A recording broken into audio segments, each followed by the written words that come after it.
guys, this is Dr. Mike Wu Ming. Welcome to another edition of Bootstrap MD. I am super excited for this call because I got one of my oldest friends on the internet marketing space joining me today.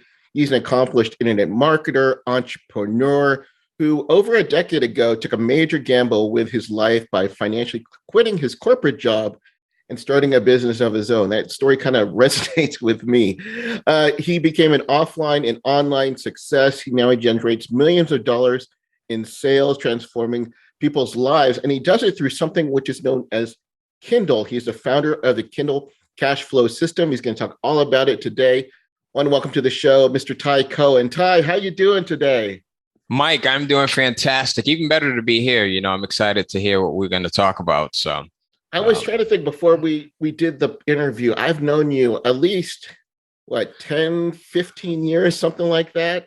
No, dude, it's got to be. So my son, Tyler, is going to be 18 in March. And I think I met you just before we moved from Connecticut to North Carolina. Wow. So he was a year old when we were in Connecticut. So we have known each other at least 16 years, at least 16. That's kind of how I remember. I use my kids' birth dates as timelines. Yeah. I think also because of COVID, that adds 5 years. I don't know anything prior to COVID. But we were I got to know you really well. We were on a cruise ship because we were both part of a mastermind group with Russell Brunson, and that was really cool, and got to meet the families and just kind of get to know you over the last few years. It's really been a pleasure, and I really appreciate you taking the time and joining me here because I know you're really busy. You teach these courses and you do a live events, so thank you again for coming on to the show. Yeah, absolutely. You know, there's nothing like being stuck on a cruise with someone for 5 or 7 days, right? Where you get to know them a little bit more. So, have you been on a cruise since? You know what? Coincidentally, so we're going on a cruise next week. Wow. We actually sail out on Sunday. So that was our last cruise, that had to be 2 years ago? Yeah. 2 years ago, right? So it was right before COVID really hit. And then now we're going on a cruise. We were selling out Sunday, and this has been my first time since. Okay, well, let me know how it goes. I still can't convince my wife to get on a cruise, so yeah, that was me. So we had a couple of booked, and we kind of said, we're going to hold off, and so that's it. So let's talk about it. I talked a little bit about your background, but I know you've been involved in this for quite a while, helping authors. Now, I tell a lot of my clients and students, if you're going to make money, probably the one thing you can't really make money in is having a book, right? Is right. Being an author. Most authors are starving authors, but you've kind of changed that thinking a bit. About maybe talk about, first, for those who don't know, but, what is Kindle and really how did it kind of change for you? Because I'm sure you've heard that same adage too, that there's a lot of starving authors out there. Yeah, 100%. And we hear it every day, right? From traditional authors and writers that are trying to still follow that traditional route. So for me, I got involved with Kindle Publishing almost, I want to say 16 years ago. So I got invited by Amazon to become a beta tester. And they were releasing the Kindle, the KDF platform, Kindle Direct Publishing platform. And that was their way of competing with the Barnes & Nobles, the Borders bookstores, and all of the other bookstores that were out at that time. And honestly, Mike, I thought it was the silliest thing ever. I thought digital books, who are going to want to go in and buy digital books, right? We're used to physical books that we can dog ear and kind of mark up. So I said, you know what? This is Amazon. I'm going to humor them. And at that time, 16 years ago, can you believe it's been over 20 years that Amazon's been around? But at that time, right? So Amazon wasn't the huge giant that it is now. It was a major player, but not where it is now.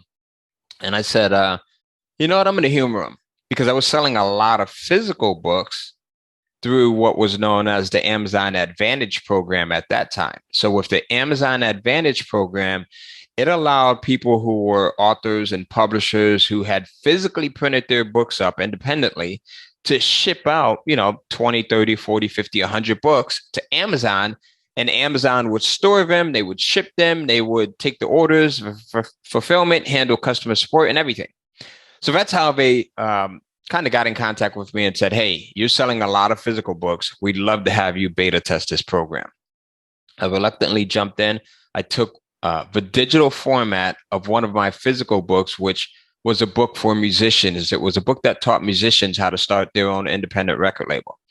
I took the Word format of that, uploaded it to Amazon, and kind of walked away, kind of forgot about it, because honestly, I didn't think that there was going to be much to it. About 2 months later, I checked my sales and I had just under $1,000 worth of sales that came in through the digital sales of my Kindle book. And I said to myself, I said, you know what? I was wrong, but this is one of a few times when I don't mind being wrong. And you and I have a mutual friend, Greg Caesar. And Greg was like, dude, there is something to this. Like, you need to really just hit this thing hard and teach it to other people. And I reluctantly, decided to teach it after about a year or so of Greg and one of our other friends hammering me, kind of really wanting me to go in and teach this to other people. And I said, you know what, I'll do it. So that was my beginning with Amazon Kindle Publishing. So what is, you talked about the traditional route, and maybe you could talk about that. Most people, when they get a book, they go to a publisher. So how is Kindle different than the traditional publishing? Yeah, absolutely. Good question. So the beautiful thing that Amazon did was they said, okay, so how can we remove the middleman? And the middleman was basically that publisher. So the traditional route, typically someone will get an idea for a book. Someone tells them, hey, you've got this amazing experience, or you know how to do this extremely well. You know how to decorate homes, sell houses, buy houses, whatever it may be. And they say, okay, well, I'm going to go in, I'm going to write this book.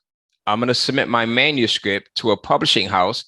And hopefully the publishing house thinks that my idea for a book is viable enough, and they'll pick me up and they'll publish it.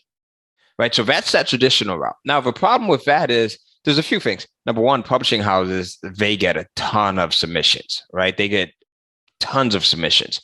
The second thing is publishing houses don't pay good royalties, right? So you'll see royalties in the single digit percentages. So 1, 2, 3, 4, 5, 6%.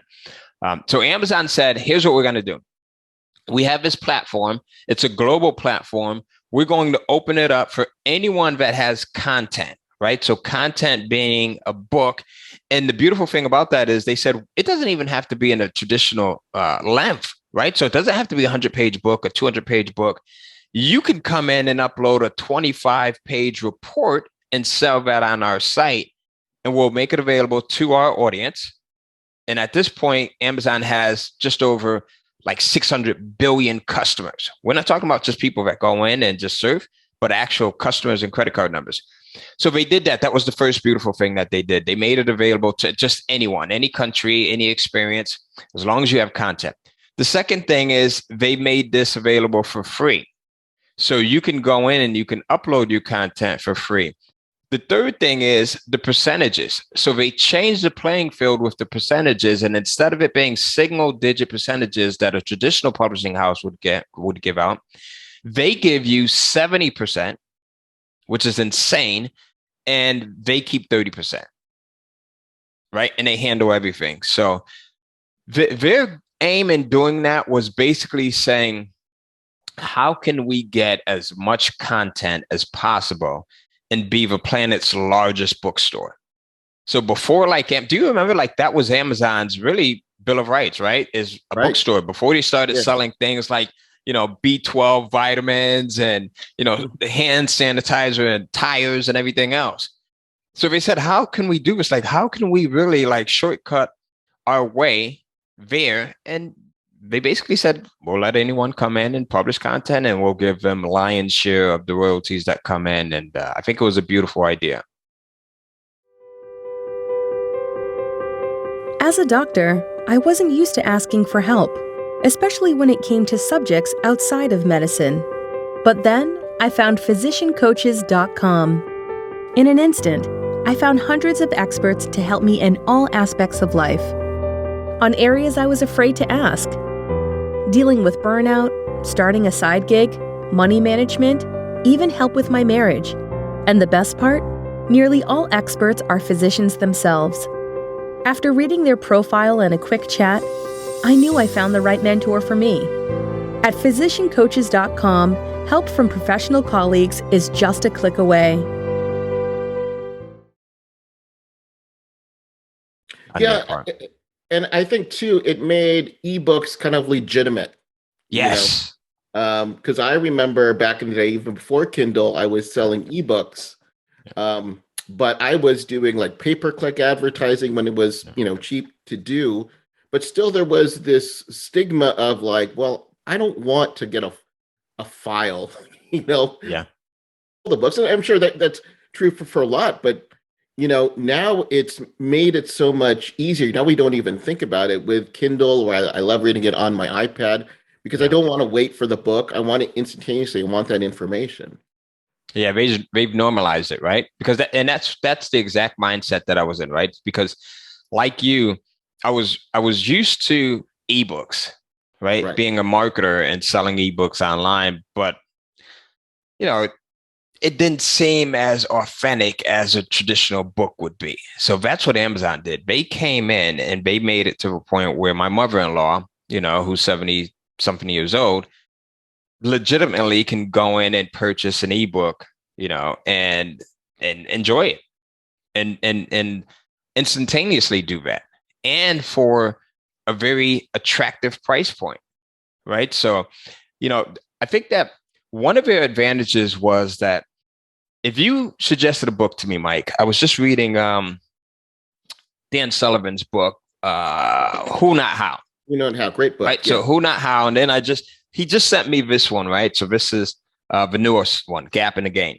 Yep. So let's say if you had just read Dan Sullivan's book, Who Not How, and you said, hey, Ty, I just read this amazing book. For me, I would want to, because I appreciate you and I know that you're a man of authority, right? I would have instantly want to go in and buy that book. Amazon has given us that opportunity to be able to go in, pick up our phone, and just literally in 30 seconds, type in Who Not How, hit click, right? And we now have access to it. So we no longer have to jump in our car, go to the mall or go to Barnes and Nobles, if we can even find one now, right? Because of Amazon, and make that decision. So they've shortened that gap between the customer wanting it and the customer getting access to it, which is a beautiful thing on all sides. Now, I know people are who are listening here, they maybe have written a book, but most people haven't, or they may have had that book in their head. I had like my first book that I wrote, and it took me like 6 months to write it. Right. And then I didn't come with my second book until like 10 years later. And you tell me, you're making money with writing, but how long does it take to get, a book written? And, I think there are people that still don't have that, understand that, like, I can get my book, but it's going to take me so long to write a book. What do you say to those folks? Yeah. So just to make you feel a little bit better, right? So I was talking to a customer who, dude, it's been 30 years. It took her 30 years to finish her book. It was a memoir. So 30 years. So you're actually in good shape there at 10 years in between books. So one of the things that we've been able to master and help our students, and these are people that are traditional writers that may have a little bit of publishing experience, but for the most part, most of them are folks who have never written anything before, have never even thought about the possibilities of writing a book. So we've been able to show them how to take an idea, if they have an idea, or find an idea if they don't have an idea, and really go from idea to finished book in less than 2 weeks. So from idea or no idea to finished book in less than 2 weeks, right? So, and having that book totally created, having it edited, having it formatted and published on Amazon and available to the marketplace. So that's the thing. It's like speed of implementation, right? So that's, we've been able to master that coupled with what Amazon offers allows anyone to just be able to go in and have a book available for masses. Now, I was actually had the pleasure of attending one of your workshops, and we'll talk about that because I believe you still have these workshops. And really, I found there was two sets of people. There was one who, wants their story out there and get their book marketed. And then there were people who were more like the publisher side, because, here's a little bit of the secret sauce we're going to kind of reveal here is you don't write all of your books. I don't write any of my books. So tell me how that works. So besides the first two that I uploaded to Amazon 16 years ago, I haven't written anything, after that. So, I mean, there's so many people that are out there that just love writing, right? And there's ways to go in and hire those people for very little. We call them ghostwriters. We call them freelancers, outsourcers. There's a ton of different names for them. There's sites where you can go in and you can find these people in droves, like in droves. So there's sites like Upwork.com or the other one is Guru.com. So you can literally go in and say, hey, I'm looking to have an idea or a book created around, how to herd cats. We'll give you an example, right? We'll give you a funny example here. And you can go in and say, my budget for having this 50-page book created is $150, $200. You set the budget, and we show you how to set a structured budget so that you get attractive bids. And then you'll get people literally from across the planet that will come in and bid. I just want to clarify that too. That's not $150 a page. No, it's not $150 a page, right? So for 50 pages. For 50 pages, 100%. So 50 pages, right? And I mean, it's good quality. So one of the things that we stress is you want good quality. So whether you're writing it yourself or you're hiring an outsourcer, you go in and you vet these folks. You can vet them just by looking at their ratings because other people have hired them. And usually it's dozens of other people that have hired them. And it's very similar to you go on Amazon and I want to buy some hand sanitizer. Normally, what's the first thing that we do? We go in and we look at the reviews, right? Because we want to feel comfortable in the fact that we're buying something that other people have rated highly, right? You typically will never go in and buy something that's got like a half a star or 2 stars or 3 stars. It's got to be 4 or 5 stars, right? And usually multiple stars.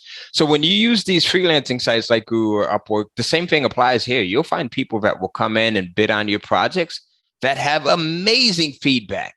They've written, tens of thousands of pages. They have degrees, they're journalist majors, and, they just have the experience.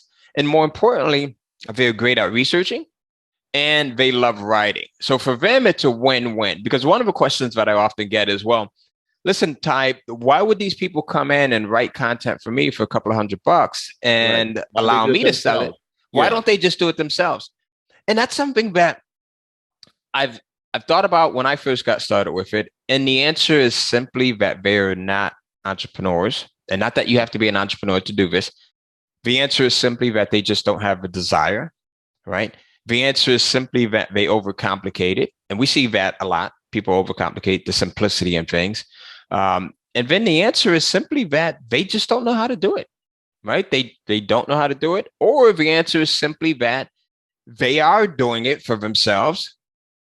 And then the other answer could be, and you could choose any of these, that they are doing it, but they're on year 2 of that 10-year journey of writing that book because they want to make it so perfect for themselves and they're looking to publish it. So there's a variety of reasons as to why people who have the skill and who have the ability to do it won't do it. We see it all the time, right? Listen, my son is an amazing basketball player. Incredible. He could possibly be in the NBA, and I'm not saying that just because he's my son, right? But he has no desire to do it.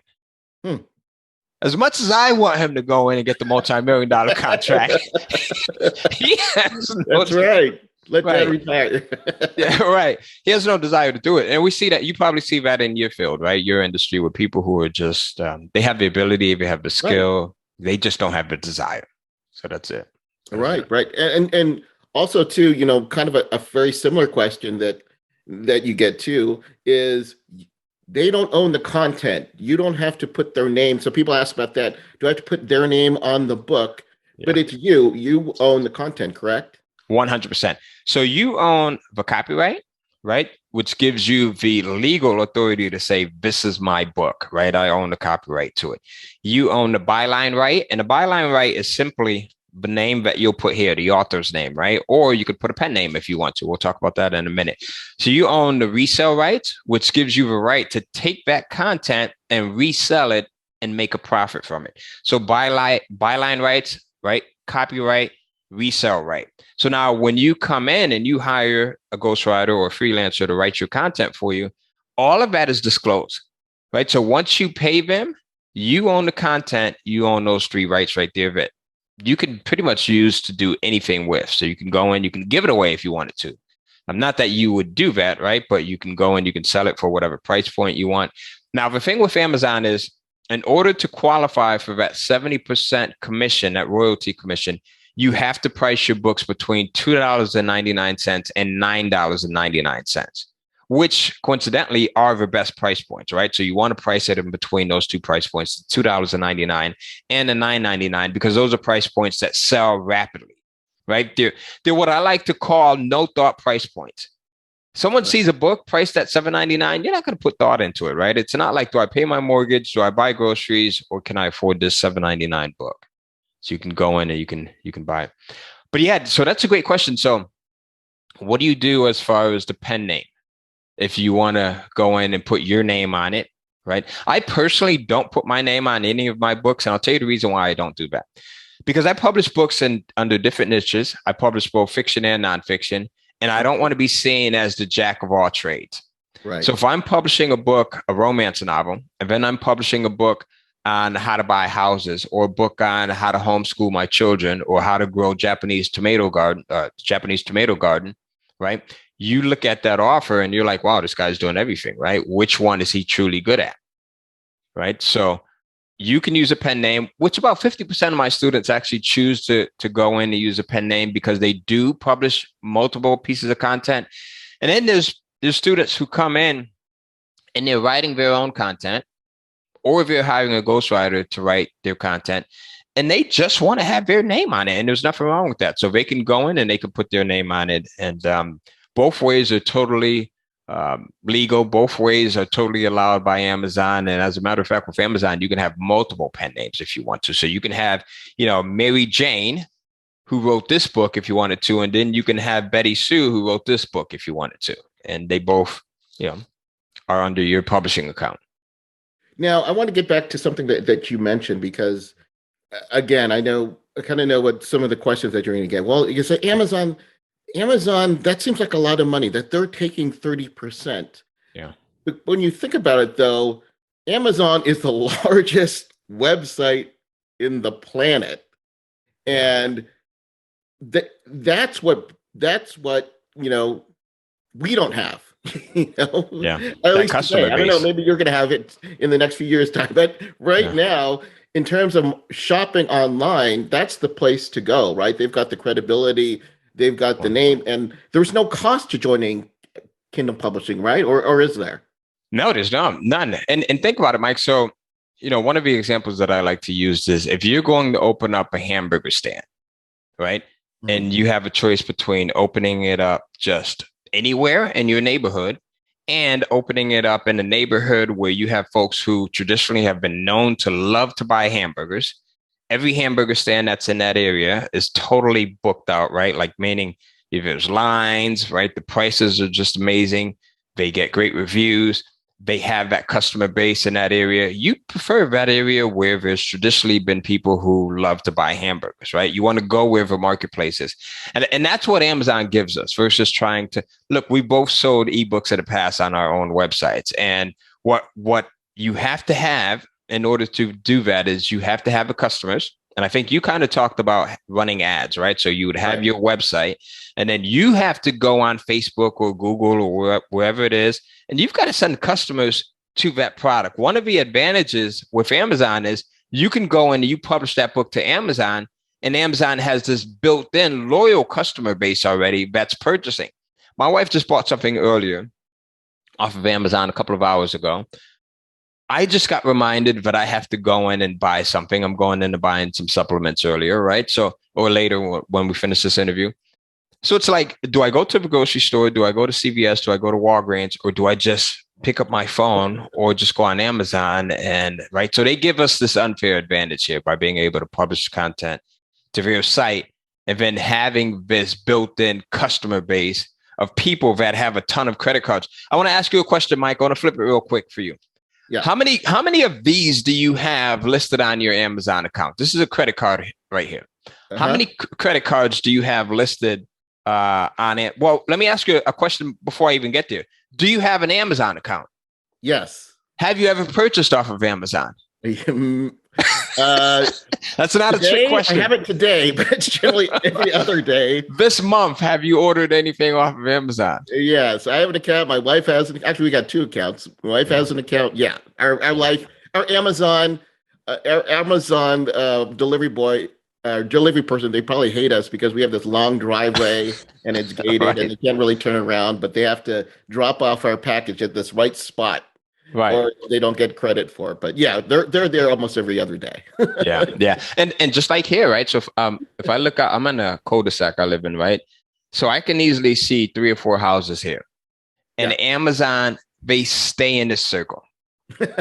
They stay in this circle here. So And typically what happens is if you're like my household, we don't have just one credit card listed with Amazon. So I got my personal card and then I have my business card, right? And, sometimes people will have like a spouse will have their card, right? Their other spouse has a card. Maybe the kids might have a card.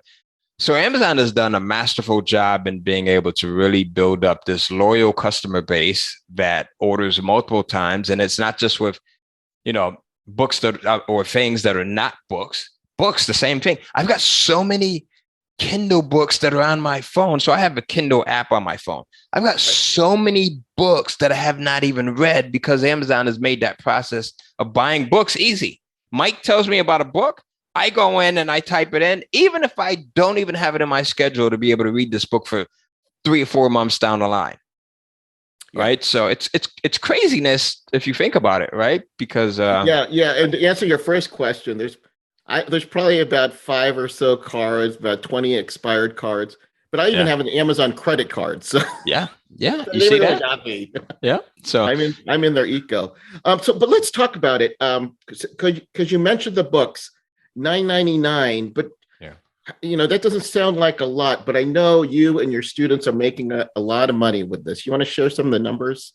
Yeah, actually. So I do, and I'll give you some of my students' numbers, right? Because sometimes when you give numbers that are out there, it becomes a little bit unbelievable. And I don't want people to think that this is something that's beyond believable. So I've got a student, Michael Joshua. This guy publishes children's books. Right. And I've got an interview with him on YouTube and in our community. Well, he generates $10,000 a month just publishing children's books. I've got another student. Her name is Caroline Trainer. She's over in the UK. She publishes romance novels. I've got a student named Peter Andre. Young kid. This guy is 20 years old. He just turned 20. So he makes about $10,000 a month publishing books around public speaking. So here's the beauty in this. So he reluctantly took public speaking classes in high school because he was really introverted and he wanted the way his dad says, hey, listen, take debate class, right? Take debate class. That'll get you out of your introversion. It'll get you used to talking to people and debating. He ended up taking that class in his sophomore year and loved it so much that he took it again and then also started publishing Amazon Kindle books around the art of debating and public speaking. And now he's doing over $10,000 a month selling. So you can do this with both fiction, nonfiction. It doesn't matter what the topic is, as long as you follow our market research process. So that's the one thing that's mandatory.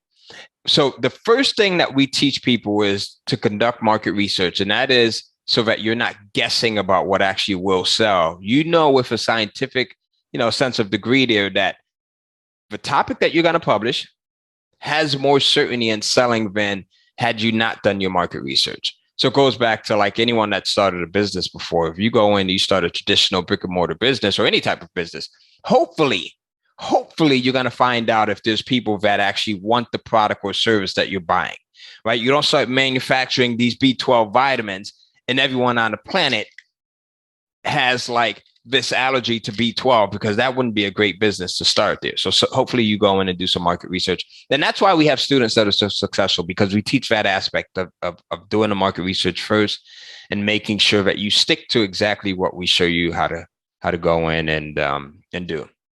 Yeah. And in your training, you really go down in this, but just to give a to better understand is what you're talking about is like, niches that people will want, Yeah.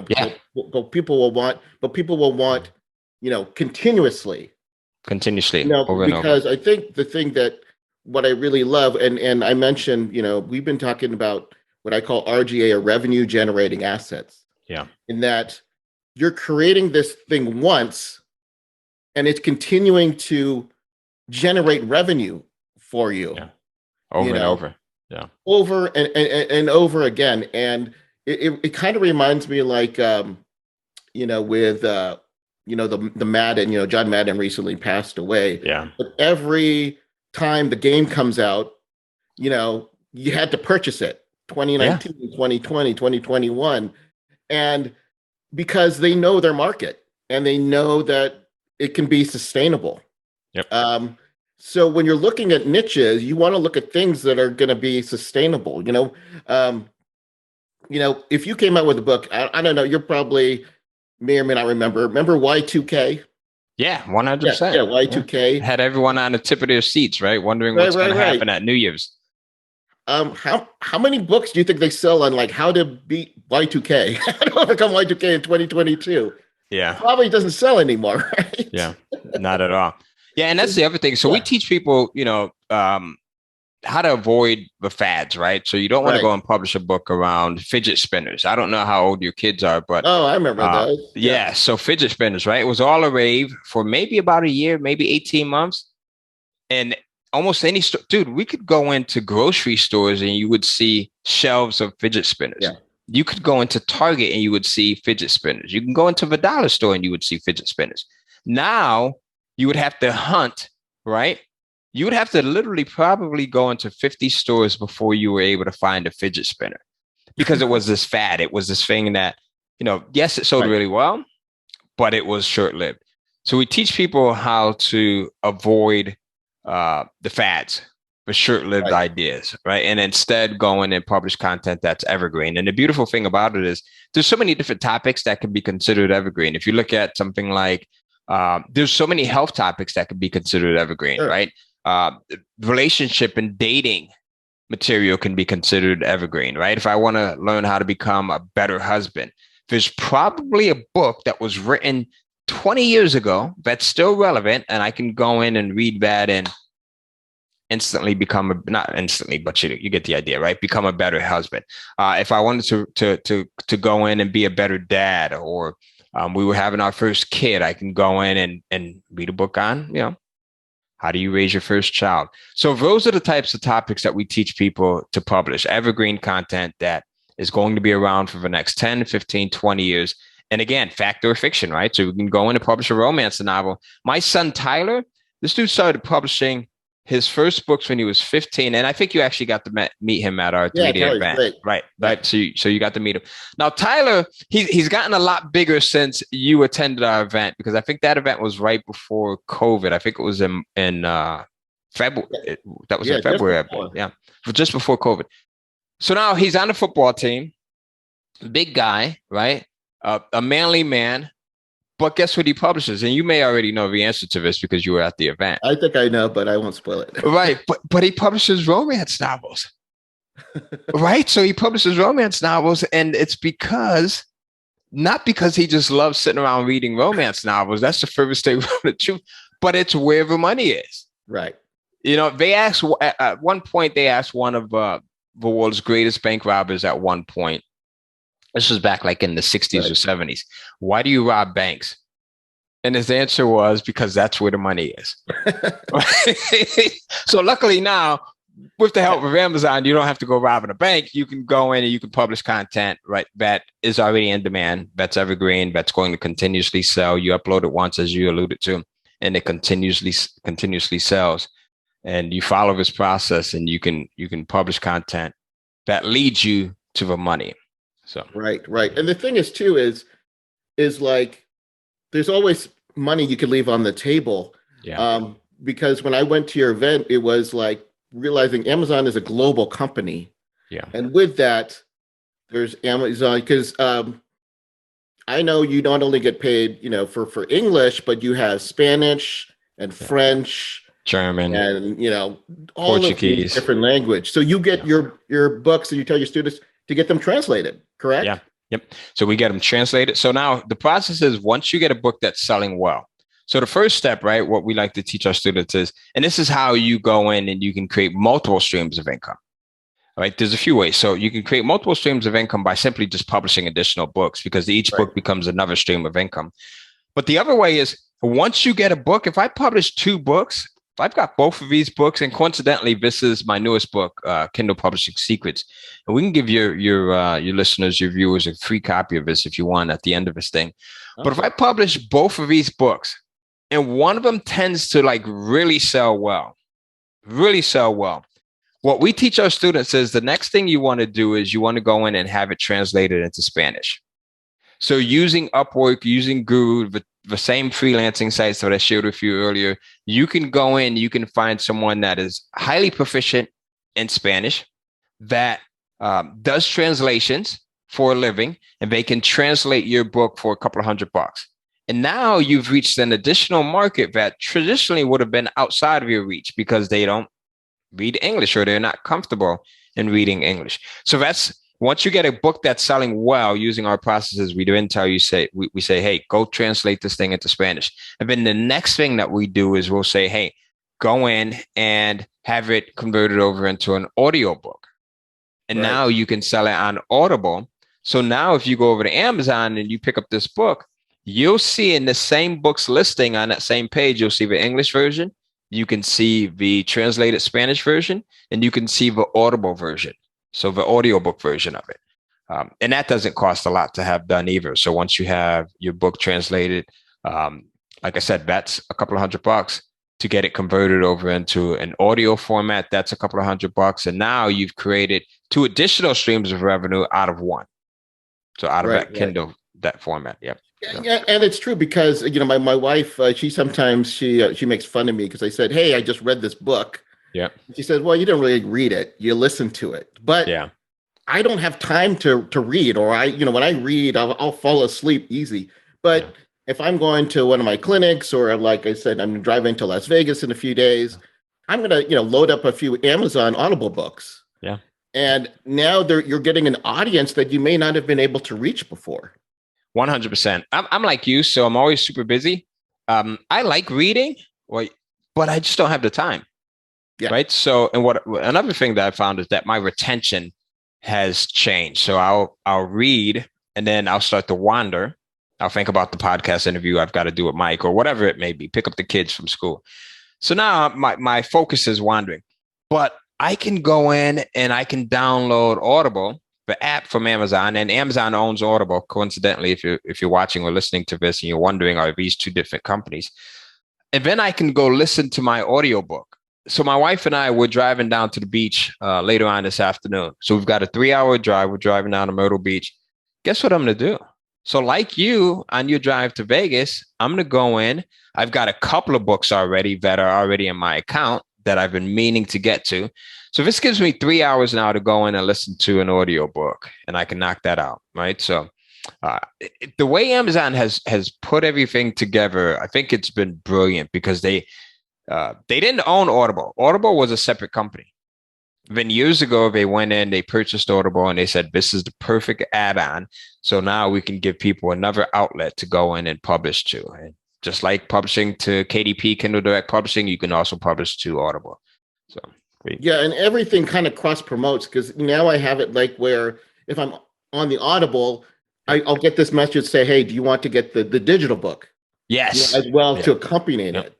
Yep. And, I recently listened to, a guy, Alex Ramosi, really bright guy. And when he wants to retain things, he has the audiobook and the Kindle version together. And he's listening to it and reading it. Yeah, I heard that. And he'll retain more information. Yeah. Coincidentally, I've actually tried that a couple of times, and it definitely works 100%. Yeah. So this is amazing. And again, I know you've got a few things coming up. You're not only, you have the book, but you've got a training program. Would you like to talk about it, please? Yeah, absolutely. So we've got the book, and anyone who wants a copy of this, you can go in. This is my new book called Kindle Publishing Secrets. Mike Les Brown, right, has actually wrote the foreword to this book. So many of you guys may have heard of Les Brown before. Great motivational speaker. and I gave him a early copy, a preview copy of his book, and he loved it so much. He said, you know what? Let me write the foreword to it. So he did that. And you guys can go in and get a free copy before it even hits the stand. So this is not available on Amazon yet, but you can get a copy by going. This one you wrote. You didn't hire somebody. This is one I actually wrote. Yes, this is one I actually wrote. So in here, I talk about the entire Kindle publishing process, right? And how myself and my students do so well with Kindle publishing. And a lot of the things that we talk about here on this podcast, but I go into much more detail in the book. So you can go to tycohen.com. So tycohen.com and get a free copy of his book. You can also go to kindlecashflow.com and get a free copy. So either one of those websites, Ty Cohen, tycohen.com or kindlecashflow.com and get a free copy. And we also have an event. So you mentioned coming to our live event, our 3-day event. So with COVID, what we've done is we've gone virtual, right? So we've done these virtual digital events and people love them. So we get people from across the country, across the planet that come to these events. We actually had a couple of people at our live event that came in from like London. I think it was like Bangladesh and Canada. So we had a very, wide audience that came to the live event that you were at. But you can attend our virtual event for free if you guys want to go in and grab a ticket by going to kcflive.com/Mike, MIKE. So KCF, Kindle Cashflow Live, LIVE.com/Mike. And that'll get you a free ticket to our virtual event, our 3-day event that's coming up pretty soon. Wow. So that's going to be great. And let you guys know, it is intense content. You're going to get so much out of it. So, thank you, Ty, just for sharing with us and just kind of opening our eyes and ears to what's possible, or what you can do with it. We didn't go into your backstory, but the way that you, I know kind of your history, came from a kind of a rough area, and just became a self-made multimillionaire, and it's just so honored to know you and call you my friend. So thank you so much for joining us today. Likewise, Mike. This is beautiful, and I think for anyone who's looking to kind of supplement their income or create these additional streams of revenue, this is one of the quickest and easiest ways to do it. Come into our community, and you'll see that there's someone that has a similar background as you, or who has a similar profession, or that looks like you, talks like you, regardless of where you come from. We've got over 20,000 people that are in our community that come from over 126 countries, Mike. So it's a very eclectic community. We help one another. It's a family environment, and you guys are welcome to come in and join us. So this has been beautiful. Thank you, Mike. Thank you, Ty. Thanks for everyone. And again, if you're someone who is looking to generate revenue, you're busy working in your practice, but you want to do something on the side or a side hustle. And that's one thing, Ty, too, before we go, this doesn't take a lot of time, or does it? No, it doesn't. So it's what I like to call it. It's like at your pace, right? Because we teach this online. You get access to an online community, you get access to the online membership area. So you go in at your own pace. We've got our videos broken down in very short bites. So some of the videos are 5 minutes, some might be 7 minutes, some might be 13 minutes. So you're able to go in, consume the information, apply it, and get results, and then continue to move forward. So not at all. Right. And in terms of like monitoring your books, you can do it, or you can hire somebody to do it, but it's not a 40-hour-a-week job. Not at all. So right. You know what, Mike? I published books 12 years ago that I don't ever go back and look at. That's awesome. Honestly, it sounds weird saying that now, but there's books. I have I've got a plaque that we're sending out to one of our students. Actually, let me grab this. I want to show you something really quickly. I think you'll be pleased. So this is Linda Allen. So we send these milestone plaques. We like to call them milestone plaques out to our students. I don't know if you can see that. Can you see we it? can. Yeah. So Linda, right, got started with Kindle Publishing, the very same training that I'm sharing with you guys here. And she's generated over 100,000 in royalties so far. She got started over 10 years ago. All right. She got started over 10 years ago. She published books that are celebrity based. And what I mean by that is there are books that talk about the lifestyles of celebrities, and you can actually do that. So one of the celebrities that she published a book around was the singer Jennifer Hudson. So Jennifer Hudson, I think she was a winner on America's Got Talent or one of those shows. American Idol. American Idol. There you go. That shows you how much I know. My American Idol. Right, there you go. So she ended up publishing those books and generating over $100,000 over a 10-year span, right? 10-year time period. And the beautiful thing about this is she works in the medical field. She's a nurse.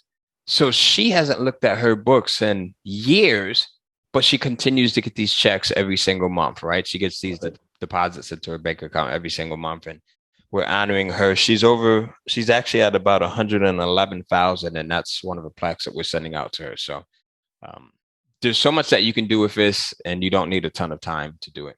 So that's it. This is awesome. Good. Well, again, thank you so much. Thank you for sharing it. Again, just another revenue generating asset that you can start. And it's not just about thinking about it, but it's about implementing it, and following a mentor like you, someone who's actually been there and done it, is the quickest shortcut to success. And it's all about keep moving forward. Thank you so much.